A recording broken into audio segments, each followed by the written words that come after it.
Morning, dear students. A very warm welcome to the social science class.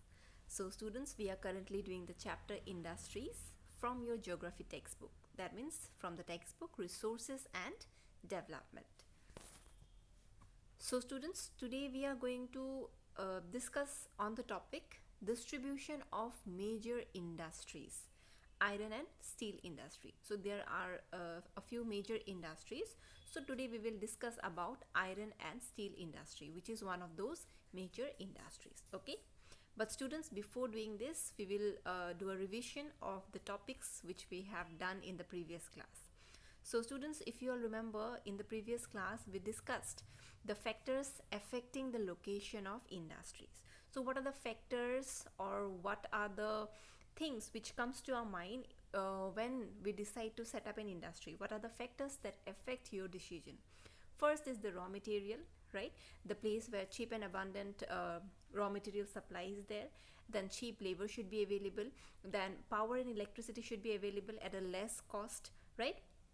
Then capital should be available. Then government policies, etc., right? Then students, we discussed about industrial system. So what is an industrial system? An industrial system, it is considered as a system because it consists of inputs, processes and outputs. Inputs are basically the resources which are used in the production process, the raw materials, power, supply, labor, infrastructure, etc. Processes means the range of activities which are undertaken, right? And the final outcome, that is the output, which is the finished product. So there is a certain relation between input, process and output. The inputs, the resources are processed, they undergo certain activities, and then we get the final outcome, which is the output. That is why the entire system, it is known as an industrial system, right? Then students, lastly we discussed about industrial regions, the major industrial regions around the world, right? So these were the things which we discussed in the last class. So let us now move on to today's class. Distribution of major industries, that is iron and steel industry. So students, from today's class you all will be able to explain about the iron and steel industries in details. Why are they important, what are their features, etc. Then you all will also be able to tell the leading locations of iron and steel industries both in India and across the world. So you all will be able to develop a certain awareness regarding where iron and steel industries are located, where the major iron and steel industries are located. Okay. So students, the major industries across the world, see there are various industries, right? But the major ones are iron and steel industry, then cotton textile, the textile industry, and the IT industry, information technology industry. So today we will just focus on the first one, iron and steel industry. Okay, so students, iron and steel industries, these and textile industry, these are the older industries which have been there for a very long time. Okay, but information technology, it is a newly developed industry, it is a recent development, it is very new, right? So such industries which are new, which are upcoming, or which are very latest, these are known as emerging industries. Okay, while iron and steel industry and textile industry, they are old, they have been in existence for a very long time. The information technology industry, it is quite new, it is recently developed, so that is why it is known as emerging industry. So emerging industries are also known as sunrise industries, they are the rising industries. Okay, so these includes IT industry, the wellness, health and wellness, then hospitality industry, management and knowledge based industry. Okay, and students, since our focus is on iron and steel industry, the countries in which iron and steel industry is located, that means the leading locations of iron and steel industry across the world are Germany, USA, China, Japan and Russia. So students, just like any other industry, iron and steel industry also comprises of various inputs, processes and outputs. This is also an industrial system. Okay, this is known as a feeder industry. Feeder industry means, students, if you think deeply, you will understand that iron and steel, it is required in almost every industry, right? In every industry, machines are used, right? And how are these machines made? These machines are made with iron and steel. So iron and steel, it is required in almost every industry. So the iron and steel, it is used as a raw material by the other industries as well. So iron and steel industries, whatever it produces, it is used by the other industries as their inputs, as their raw materials. So it provides raw materials to the other industries. Therefore it is known as feeder industry. Okay. Then students, the inputs for this industry, iron and steel industry, it includes raw materials. For example, iron ore. That means an iron industry will use what kind of things? First thing, it will use the iron ore, right? Then it will require coal and limestone.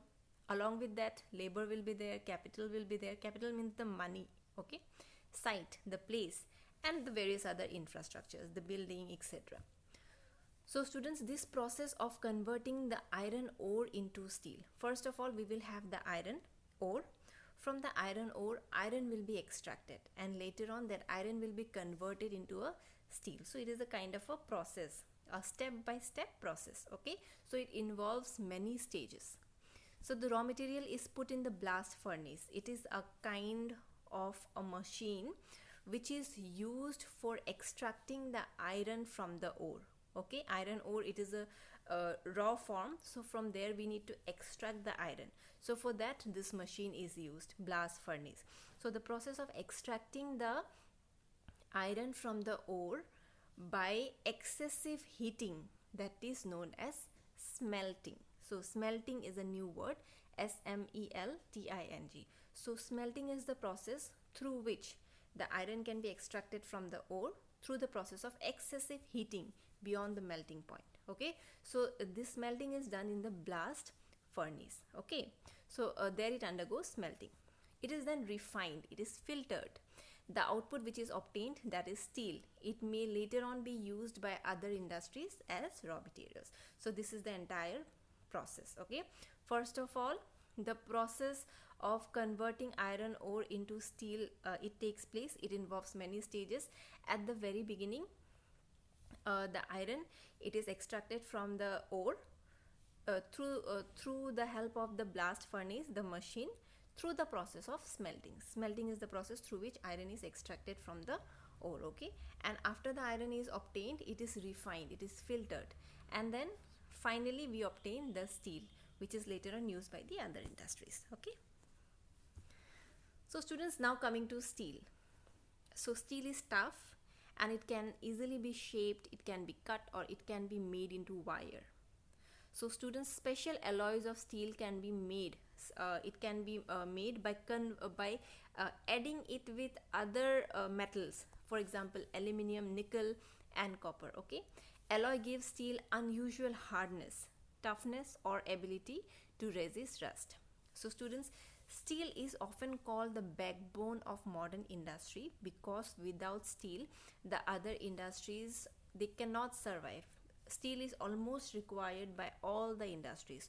Almost everything that we use is either made of steel, or when they are produced in the machines which are made of steel. Okay, so almost everything, either it is directly made of steel or it is indirectly using steel. So anyhow, steel is involved in the production process, right? So ships, trains, trucks, autos, they are all made largely of steel. Even the safety pin that we use, such small things, those are also made of steel. The needles which we use, these are made of steel. The oil wells are drilled with the help of steel machinery, right? Steel pipelines transport oil. The minerals are mined with steel equipments. The farm machines, the tractors, the irrigational machines, these are all made of steel. Okay, the large buildings have steel framework. So you see, almost everything has got steel in it, right? Now coming to the location, what are the favorable locations for setting up of iron and steel industry? So students, in the earlier times, before 1800 AD, the favorable locations for setting up of iron and steel industry were the places where raw materials, power supply and flowing water were easily available. So these were the criteria for determining the location. But students, later on, The ideal locations for industry were near coal fields and close to canals and railways, because they used to be transported to other cities and to other states, right? But then after 1950, iron and steel industries began to be located on large areas of flat land near seaports. Why? Because after that, with the development, with gradual development, uh, this iron and steel, they used to be transported to other countries as well. They were imported and exported. Okay, initially there was no import and export, there was no buying and selling of iron or steel between countries. So the factors which affected the location of these industries were basically raw materials, power supply, and running water. But then transportation of steel and iron started taking place within India across the cities or states. So therefore, they were set up in such places which were near the coal fields and close to canals and railways. But then, gradually, with the passage of time, these iron and steel, they were transported or they were shipped to other countries as well. Therefore, with the passage of time, the criteria for setting up of iron and steel industries was it should be located on large areas of flatland, which should be near the seaports. Okay, this is because by this time steel works had become very large, steel had become very popular, the steel work had become more and more, and iron ore had to be imported from overseas. It had to be imported, it had to be bought from the other countries, also it had to be sold to other countries. Okay, so there was a trade relation between countries. Therefore, these industries were majorly set up near the seaports. So students, as far as India is concerned, in India, iron and steel industries has developed keeping in mind the availability of raw materials, cheap labor, then easy transportation facilities and cheap transportation facilities, and proximity to the market. That means closeness to the market. So these are few factors which determine the location of iron and steel industries in India. Okay, so students, in India, all the important steel producing centers are Bhilai, Durgapur, Burnpur, Jamshedpur, Rourkela, and Bokaro. These are all situated in a region that spreads over 4 states: West Bengal, Jharkhand, Orissa, and Chhattisgarh. So this can be a map based question, right? So if a question comes that locate and label any state which is a leading producer of iron and steel, or where one of the major iron and steel industry is located, then you can either locate and label West Bengal or Jharkhand or Orissa or Chhattisgarh. Okay, Bhadravati and Vijayanagar in Karnataka, Vishakhapatnam in Andhra Pradesh, Salem in Tamil Nadu are other important steel centers which utilizes local resources. So these places have abundant iron ore. So these places, they utilizes their own resources in order to set up the iron and steel industry. So these are a few leading places where iron and steel industries are located in India, right? So students, important locations of iron and steel industry in India, one is Jamshedpur, and when it comes to the world, it is Pittsburgh. So there are a few paragraphs which are given on Jamshedpur and Pittsburgh in your textbook. So I request you all to go through these 2 paragraphs because there is nothing to explain, it is all knowledge based. So I want you all to go through it and read it thoroughly. Okay, so this is your task, you all read it on your own, and if in case you find any difficulty, or if in case you have any difficulty in understanding, you please ask me.